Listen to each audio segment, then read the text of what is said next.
Welcome to Mariners Fan Central. What is going on, Mariners Nation? Welcome back to Mariners Fan Central. Here, we don't just read the headlines, we dissect exactly what is happening behind the scenes at T-Mobile Park with the precision you deserve. Today, I'm bringing you exclusive insights and a detailed breakdown of the front office's next moves. If you want to understand the financial and strategic engineering Jerry Dipoto is assembling for 2025, you are in the right place. Let's get right to it. The Seattle Mariners are not wasting any time this offseason. The first major domino has already fallen, and it fell in our favor. The front office quickly resolved its first critical issue by signing Josh Naylor to a 5-year deal. Do not underestimate the impact of this. Locking up Naylor long-term wasn't just about filling a position. It was a calculated move to free up focus and resources for the next major task. And my analysis and sources indicate that the target now has a name: Jorge Polanco.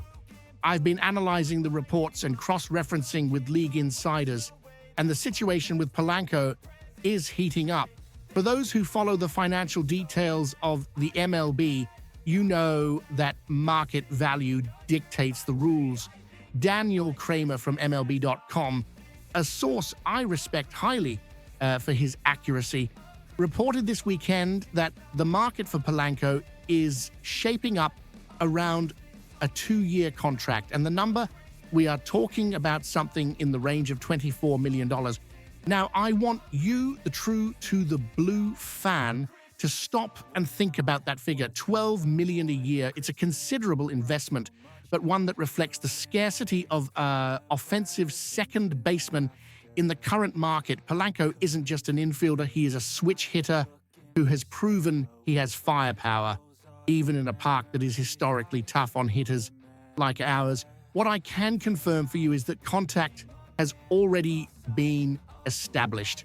Jerry Dipoto, our president of baseball operations, was transparent, something rare at this stage of negotiations. He told reporters directly, "Polo is a great guy, and we've been in touch with him and his representatives. This isn't internet forum speculation. This is the top of the chain of command, confirming mutual interest." However, unlike the lightning-fast negotiation with Naylor, the Polanco situation requires patience and a keen reading of the market. Why? Because Jorge Polanco has earned the right to be a free agent. He has the leverage to see what other teams are willing to pay, and this is where the Mariners' strategy needs to be surgical, knowing how much we value his continuity versus the cost of seeking an external alternative. The stage is set. We have the foundation with Naylor, and now we have the proposal parameters on the table for Polanco. But will Dipoto pull the trigger on that $24 million, or will he wait for the market to cool down? The answer involves more than just money. It involves team chemistry and the offensive production I'm about to detail. Continuing our deep dive here at Mariners Fan Central, let's talk numbers and trends, because in baseball, a narrative without data is just wishful thinking, and here we work with facts. Why would the Seattle Mariners be willing to commit $24 million to Jorge Polanco?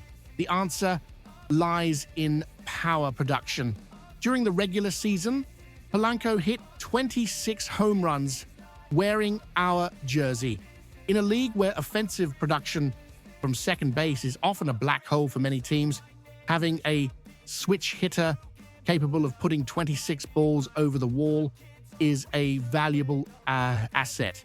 Furthermore, anyone who watched the games day in and day out like us saw something interesting late in the summer. Polanco had a stretch where he seemed unable to stop hitting doubles. He found the gap, adjusted his swing, and showed that when healthy, he is an offensive engine. That kind of production, specifically coming from a guy who bats from both sides of the plate, offers the manager crucial tactical flexibility in the 8th and 9th innings, making life difficult for opposing bullpens that rely on matchups. But being realistic and bringing that insider perspective to the negotiation. This isn't going to happen overnight. Dipoto was cautious in managing timing expectations. He stated, "I don't imagine it's going to happen as quickly as it did with Josh. Getting to free agency is rewarding. Going out and seeing what happens, being valued, is not a bad thing when you have the chance to see what's behind the door." What does this mean in practice? It means Polanco and his agents are going to test the waters. They want to see if a desperate team offers a third year or a higher annual value. The Mariners, in turn, are betting on something money can't always buy: the environment. Dipoto highlighted the players' comfort in Seattle. The guys that come here, the comfort they feel, the environment they're in, I believe in that, he said. And he completed it with a key phrase. I don't want to speak for Jorge, but I think his experiences were similar to Josh's. If his experience was good and the team wants him back, the negotiation comes down to numbers. The Mariners have the home advantage, the advantage of medical knowledge, and the advantage of a locker room where he is already respected. The Naylor extension signals that the team wants to compete now. Bringing Polanco back for 2 years keeps the competitive window open without compromising the payroll for a decade. It is a responsible win now move. My final analysis is this: a $24 million contract over 2 years is fair and aligned with the current MLB market for a 25-plus home run producer in the middle of the infield. The Mariners need that offensive stability, and Polanco already knows our system. The delay is natural. It is part of the offseason chess game, but the intention from both sides is clear. Now, I want to hear from you, M's fans.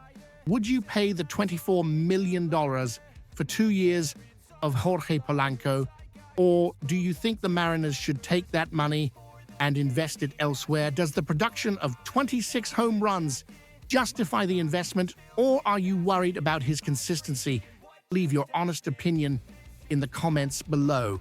I read and respond because here the conversation is fan to fan, but at a professional level.